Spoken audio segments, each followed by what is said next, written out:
దేశం కోసం ప్రాణాలు అర్పించిన గొప్ప నాయకుడు రాజీవ్ గాంధీ అని సీఎం రేవంత్ రెడ్డి కొనియాడారు. వర్ధంతి సందర్భంగా సచివాలయం సమీపంలోని రాజీవ్ గాంధీ విగ్రహానికి సీఎం నివాళులర్పించారు. సాంకేతిక విప్లవాన్ని దేశానికి అందించిన గొప్ప దార్శనికుడు అని అన్నారు. స్థానిక సంస్థల్లో మహిళలకు రిజర్వేషన్లు తీసుకువచ్చిందే రాజీవ్ గాంధీ అని సీఎం తెలిపారు. చట్టసభల్లోనూ మహిళలకు రిజర్వేషన్లు ఉండాలని గాంధీ కుటుంబం కృషి చేస్తే ప్రస్తుత మోదీ ప్రభుత్వం మహిళా రిజర్వేషన్ల బిల్లుకు డీలిమిటేషన్తో లింకు పెట్టి కుట్రలు చేసిందని ఆరోపించారు. ప్రత్యేక పార్లమెంటు సమావేశాలు ఏర్పాటు చేసి మహిళా బిల్లును ప్రవేశపెట్టాలని డిమాండ్ చేశారు.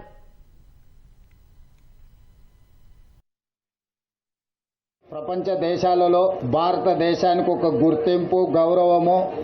ఈ దేశము ప్రపంచానికే సాంకేతిక యుగంలో ఒక దిశను చూపించి ప్రపంచ దేశాలతో పోటీ పడడానికి ఈ దేశ యువతను సమాయత్తం చేసిన గొప్ప నాయకుడు రాజీవ్ గాంధీ గారు.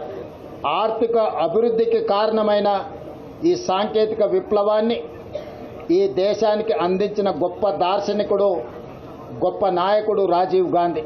మహిళల అభివృద్ధి పట్ల, మహిళలకు ఆర్థిక వెసులుబాటుతో పాటు రాజకీయాలలో సముచితమైన స్థానం ఉండాలి.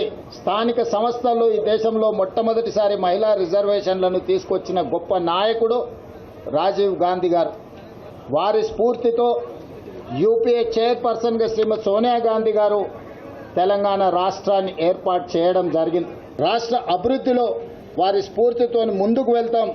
వారి స్ఫూర్తితోనే ఆనాడు చట్టసభలలో కూడా మహిళలకు రిజర్వేషన్లు ఉండాలి అని 2013లోనే రాజ్యసభలో ఆమోదింపజేసిన నాయకురాలు శ్రీమతి సోనియా గాంధీ గారు. నరేంద్ర మోడీ గారిని మేము డిమాండ్ చేస్తున్నాము, రాజీవ్ గాంధీ స్ఫూర్తితో తక్షణమే శాసనసభలో, లోక్సభలో మహిళా రిజర్వేషన్లను అమలు చేయడానికి అవసరమైన చట్ట సవరణ తక్షణమే తీసుకురావాలి. తక్షణమే 33% శాసనసభలలో, లోక్సభలో మహిళా రిజర్వేషన్ల కోసం మీరు బిల్లు ప్రవేశపెట్టండి. 100% కాంగ్రెస్ పార్టీ, ఇండియా కూటమి సంపూర్ణమైన మద్దతు మీకు ఇవ్వడం జరుగుతుంది.